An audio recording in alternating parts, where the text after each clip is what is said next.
Let's talk about the 7 reasons for a chronic cough, okay? Number 1, a B12 deficiency.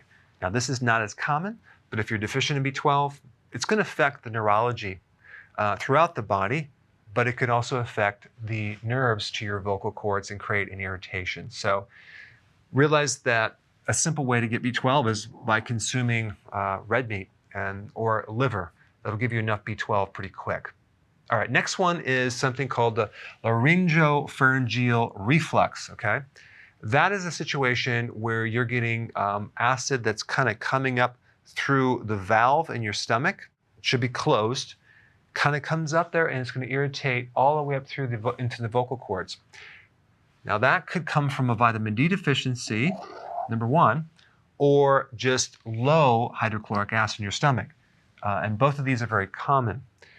If you're vitamin D deficient, and just realize that vitamin D does influence gastrin, which helps you release hydrochloric acid, this can create this effect where the valve just doesn't close and you start getting this irritation, and even the enzymes can even break down the protein in your esophagus and even your vocal cords. So that can be more severe. Now, if you're low in hydrochloric acid in the stomach and you're not deficient in vitamin D, but let's say the pH, which normally should be 1 to 3, is 4, 5, or 6, you just don't have a strong acid in your stomach, that could be enough to prevent the valve on the top of the stomach from closing, and that acid could come right up and irritate your throat, as well as the enzymes.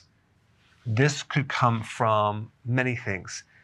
It could come from just getting older, and you just need to supply more factors like betaine hydrochloride or apple cider vinegar to make it more acidic. It could come from eating too much junk food, taking antacids.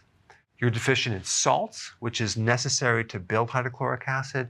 So there's many, many things. And I've put a link down below to learn more about this. But if you're low in HCl or low in vitamin D, it can create this condition. Next thing is if you have an allergy. And a lot of times in the spring or the fall, the mold or the pollen can irritate the throat or the sinuses, cause a postnasal drip, and create this cough. Now, if it's all year round, it could be mold in your house, for example, that could be causing this. One interesting thing about allergies is that if you acidify the stomach and you add more, let's say betaine hydrochloride or apple cider vinegar to make this more acidic, it can improve the allergy, so it'll be less severe.